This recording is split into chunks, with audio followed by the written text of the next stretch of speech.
Perhaps the final chapter in Canada's troubled history of constitutional woes is the tale of Quebec's attempt to separate and become its own country. Quebec separatism is deeply rooted in Canadian history. The first settlers of most of Canada were in fact French.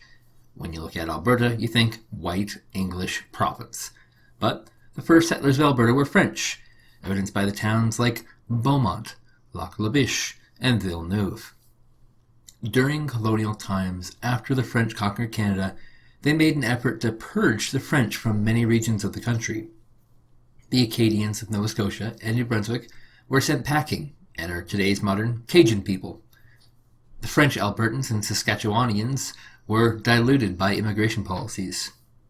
It was only in Quebec where the French were able to hold any sort of presence.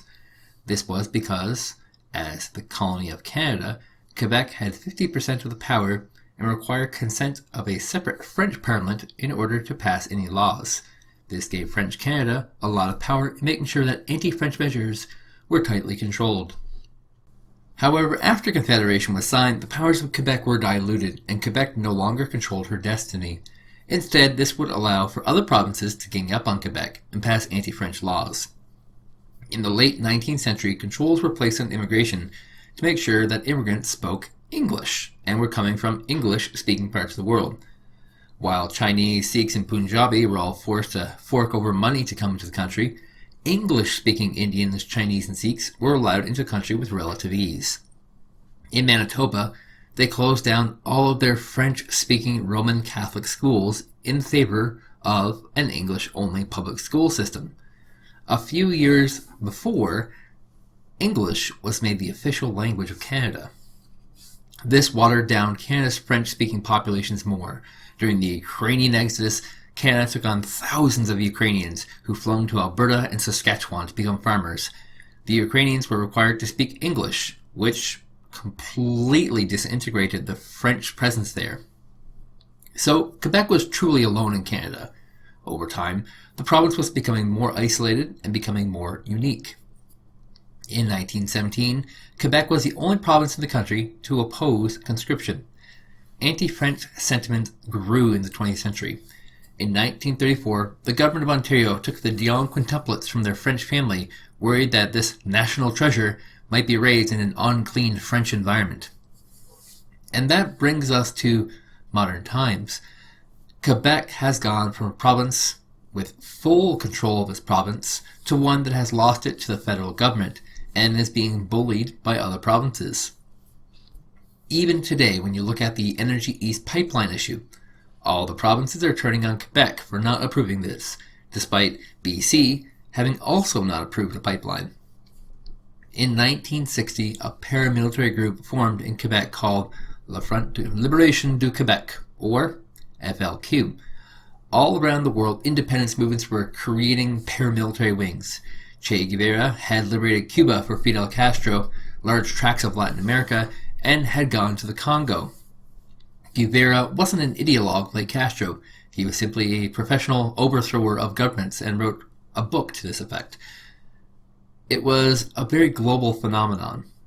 As the Soviet Union was funding insurgencies and pro-West dictatorships and democracies, while America was funding similar efforts in communists and pro-East dictatorships.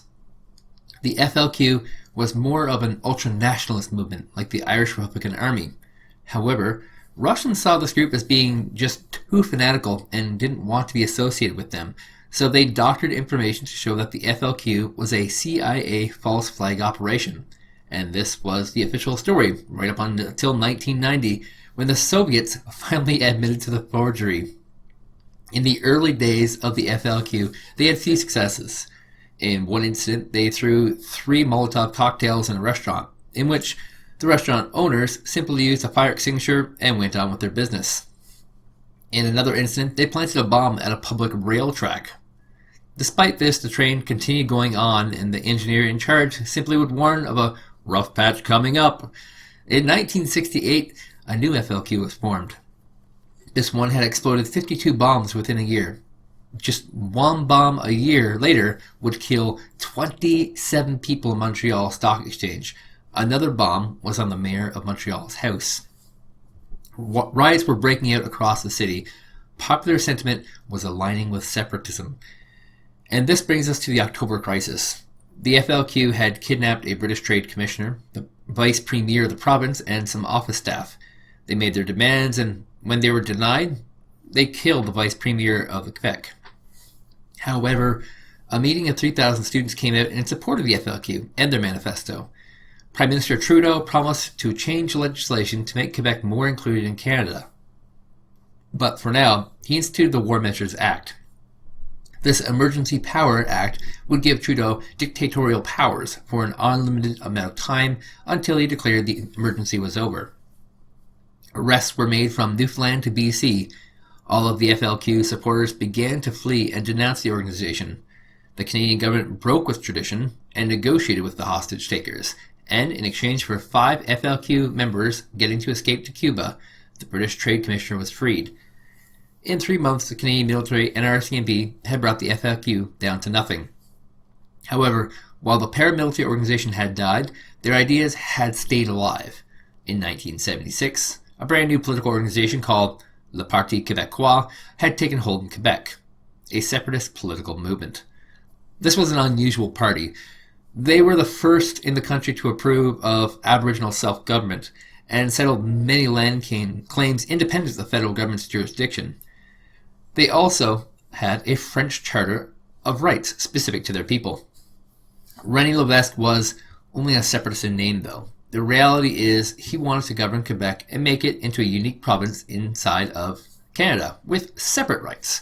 In 1980, a referendum was held. 60% of voters said no. Trudeau was pleased. This caused ripples in the PQ, and Lévesque, who simply wanted to move on and govern Quebec, ousted from his own party, who wanted separatism. The party was very divided in 1985. The Parti Québécois was defeated by the Liberals. This was, of course, until the Meech Lake Accord and the Charlottetown Accords.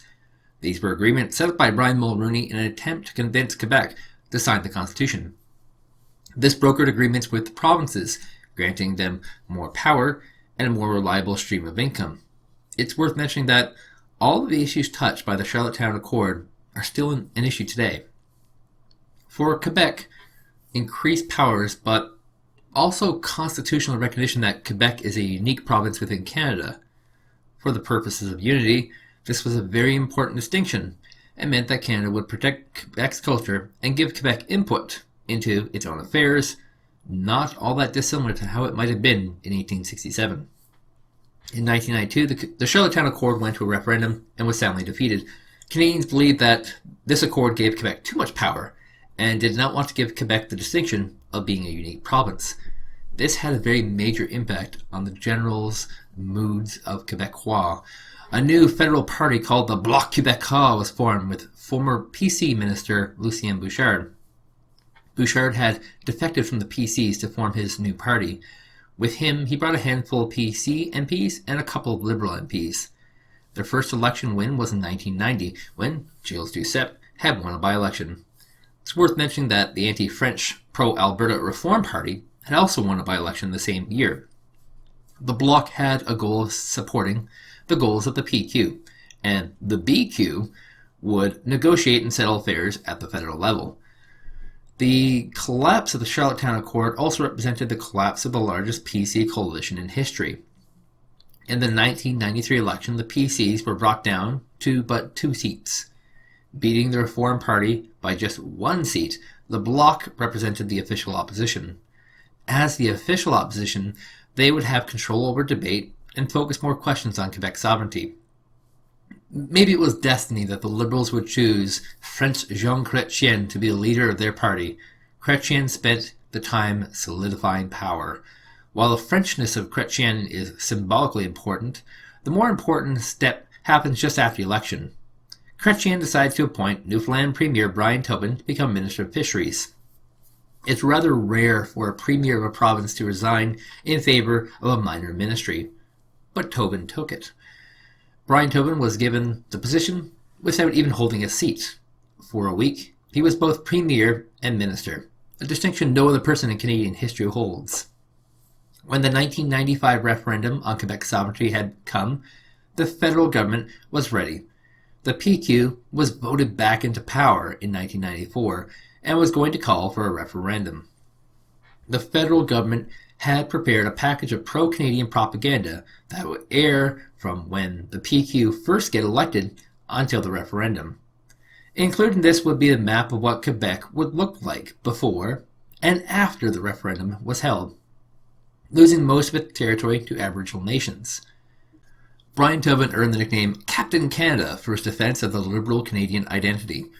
Tobin was on the ground in Montreal organizing rallies for weeks in favor of Canada. On referendum day, Tobin organized a fleet of buses to bus supporters from fixed points to polling stations to vote against separatism. When the day came, 51% of Quebecois voted against separatism. The defeat hit the PQ hard, and their leader resigned on that day. Lucien Bouchard stepped down from federal politics to become Premier of Quebec and prepare for another referendum. The forces of separatism were caught off guard and would not end the fight. After another federal election and another strong mandate, Chrétien had signed the 1999 Clarity Act, written by recently elected political scientist Stéphane Dion. In 1996, Dion had submitted 3 questions to the Supreme Court for answering.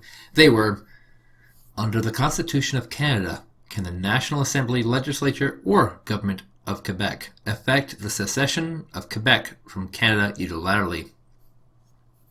Does international law give the National Assembly, Legislature, or Government of Quebec the right to effect the secession of Quebec from Canada unilaterally? In this regard, is there a right to self-determination under international law that would give the National Assembly, Legislature, or Government of Quebec the right to effect the secession of Quebec from Canada unilaterally? In the event of a conflict between domestic and international law on the right of National Assembly, Legislature, or Government of Quebec to the effect of secession of Quebec from Canada unilaterally, which would take precedence in Canada? When all 3 questions came back as no, Quebec was outraged. The court decided that Quebec would require a clear majority with a statement that just one vote cannot decide separation. However, if Quebec had a clear will to secede, Canada would have to enter negotiations with the province to this effect. The Clarity Act enshrined in law what you would need in order to achieve separatism and what question ought to be asked on a referendum as to not to confuse people as to what they are getting. The Clarity Act was met with widespread opposition in Quebec. PC leader Joe Clark opposed it as well, feeling that it tied the hands of all future referenda on other issues. The Clarity Act, however, also killed the idea of separatism. In following years, the federal support for the Bloc Québécois would diminish. Former Liberal defector Jean Lapierre rejoined Paul Martin's Liberals as his Quebec lieutenant in 2002. Support for the Bloc diminished down to just 2 seats.